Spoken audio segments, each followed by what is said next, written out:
Bakit kaya mas pinili ng DBP at PhilHealth na makasama sa kanilang MUA ang isang party list kaysa Department of Health? Mga kababayan, sobra na po ang nangyayaring pag-abuso maeto sa pondo at pera ng bayan. Bakit nila pinapakialaman ang pera ng bayan?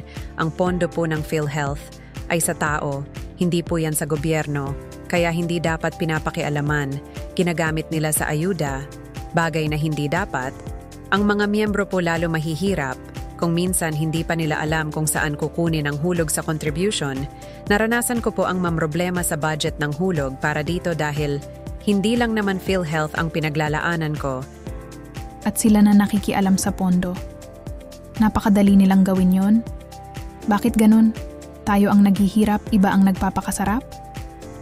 Naoperahan nga ako ng 2023. Sa tagal ko na naghuhulog sa PhilHealth. Maraming tao na mula pa yan nang mag-umpisa na maging PhilHealth. Dahil OFW ako, noong maoperahan ako, first time ko lang nagamit ang PhilHealth ko. Hindi pa ako na zero bill. Tapos ngayon kukurakutin lang ng iilan. Kung sino pa yung mapepera. Ang masakit nito dahil mambabatas sila, kayang-kaya nilang lusutan yan.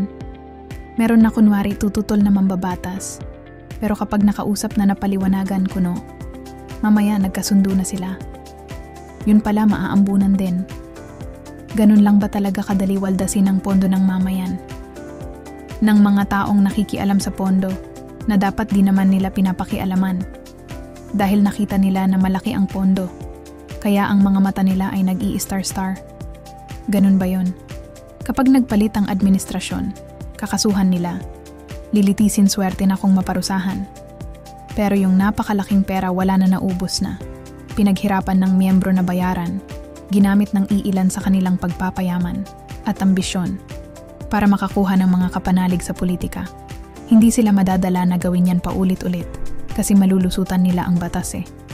Sana magkaroon ng mas mataas na parusa para sa mga mapapatunayang kurakot nang di na sila pamarisan pa. Sana magkaroon ng transparency sa lahat ng pondo ng gobyerno. Yung naka-upload online lahat ng pondo at pinagkagastusan, saan ginamit, para makita o ma-access din ng mamayan para ma-monitor nila. Sa gayon mababawasan ang corrupt. Hindi naman lahat ng nakakatanggap ng ayuda. Mahihirap eh. Yung iba mayaman at may pera din. Minsan mga kamag-anak din nila. Kung minsan yung tao ginagawa nilang tamad kasi umaasa sa ayuda, bakit hindi trabaho ang ibigay nila? Yung permanenteng trabaho, di ba mas maganda yon? O talagang maganda yon? Mag-isip sila ng mga bagay na mag-create ng jobs para sa tao. More build. Mag-isip ng mga pwedeng i-export ng Pilipinas sa ibang bansa para umunlad ang bansa natin. Hindi katulad nito o kinukuha na naman ang pondo. Katulad ng sinasabing eto ni Senator Bato de la Rosa. Pakinggan ninyo. Bakit kaya mas pinili ng DBP at PhilHealth na makasama sa kanilang MUA ang isang party list kaysa Department of Health? Gusto ko rin pong malinawan. Sa isang banda, nakakapagtataka rin po kung bakit hindi rin mas pinili ng DBP at PhilHealth ang Department of Interior and Local Government na siyang may mandato to exercise general supervision over local government units. Mas may kapasidad ba ang Tingog Party List kaysa DOH at DILG para mag-assist and coordinate with LGUs in ensuring their participation to the program intended to rehabilitate, expand, or construct LGU hospitals? Huwag mahihiyang magtanong. Yan po ang sabi ng ina ng ating butihing Senador Grace Poe sa isang commercial para sa brand ng gamot. Kaya naman, Ginoong Pangulo, tumatayo po ako ngayong araw na ito para magtanong ukol sa personal and collective privilege. Noong nakaraang Biyernes po kasi, nagkaroon ng pirmahan ng isang kasunduan ang Philippine Health Insurance Corporation, PhilHealth, Development Bank of the Philippines, DBP, at Tingog Party List, Lagang Republika, Rural Financing Health Development Program. Yan daw po ang tawag nila sa proyekto na kanilang gustong i-implementa sa bisa na kanilang naging kasunduan. Mas maraming health facilities sa rural areas, realization ng Universal Healthcare Act, at reduction ng mortality at morbidity rates sa pamamagitan ng pagtatayo ng primary healthcare facilities ang kanilang layunin. According to Tingog, the MOA design which outlines their program is intended to address the gaps in healthcare infrastructure in rural areas. They further claim that it facilitates the construction, expansion, and upgrading of hospitals and clinics, as well as acquisition of much-needed medical equipment.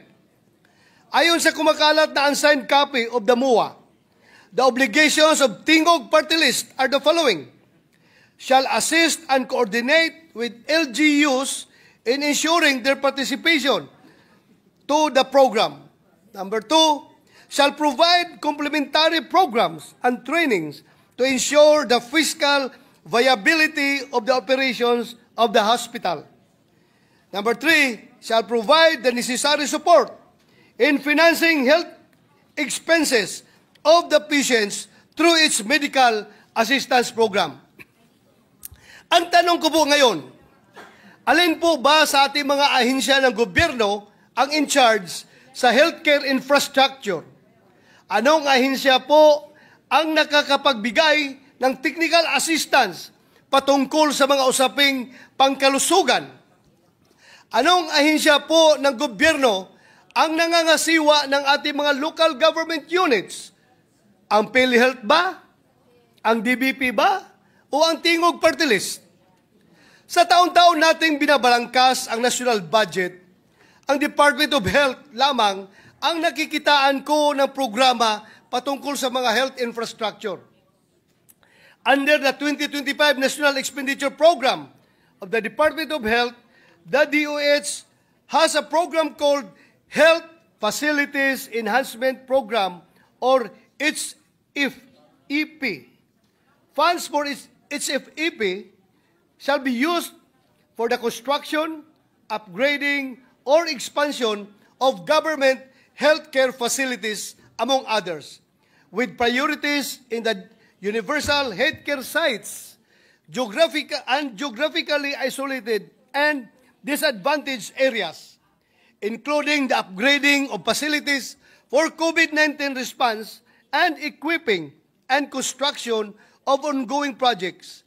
In the implementation of the infrastructure projects under the HFEP, the DOH may enter into a MOA with the appropriate government agency or local government unit that has the capability to implement the project. In addition, the DOH has the mandate to provide technical assistance, consultation, and advisory services to stakeholders regarding health facilities regulation.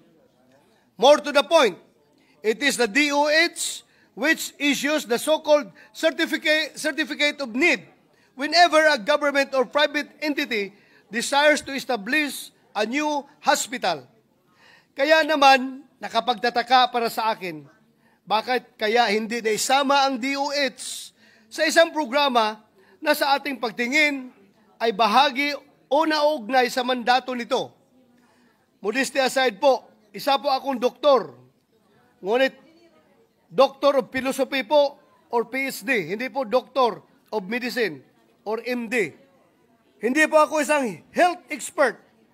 Pero mukhang hindi naman po ata kailangan ng isang doctorate degree o kahit college degree para masabi na mas angkop na mga health expert o ang DOH ang mamamahala o kaya naman ay kasama sa mga programang may kaugnayan sa kalusugan. Bakit kaya mas pinili ng DBP at PhilHealth na makasama sa kanilang MOA ang isang party list kaysa Department of Health? Gusto ko rin pong malinawan.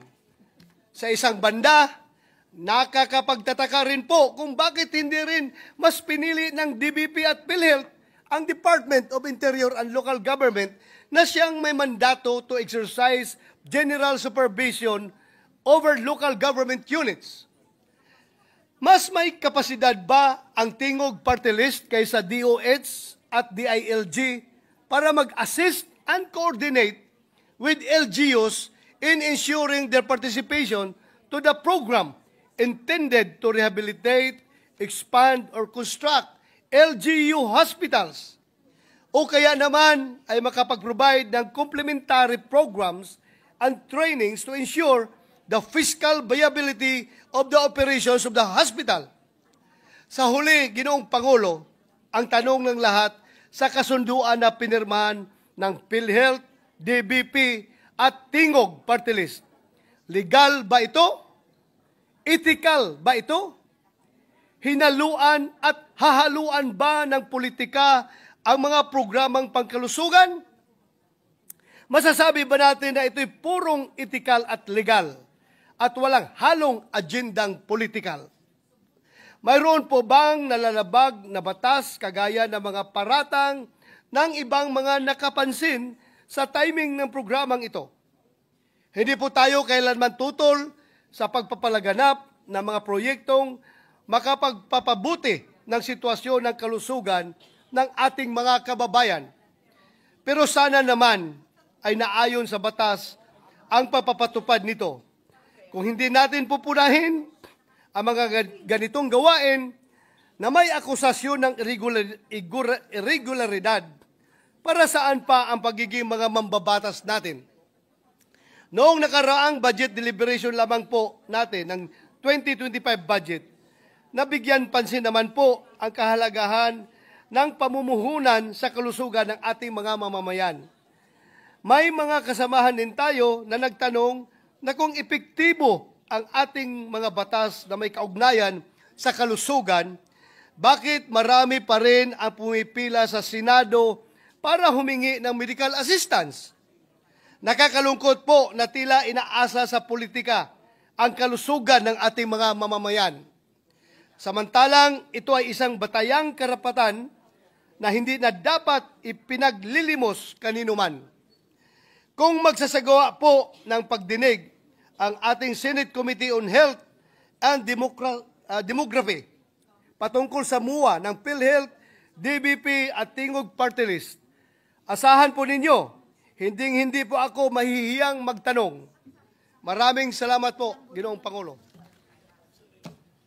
Kaya mga kaibigan, darating na naman ang halalan. Magtalino na tayo, wag na kayo maghalal ng mga buwaya na sasakmal sa laban ng bayan.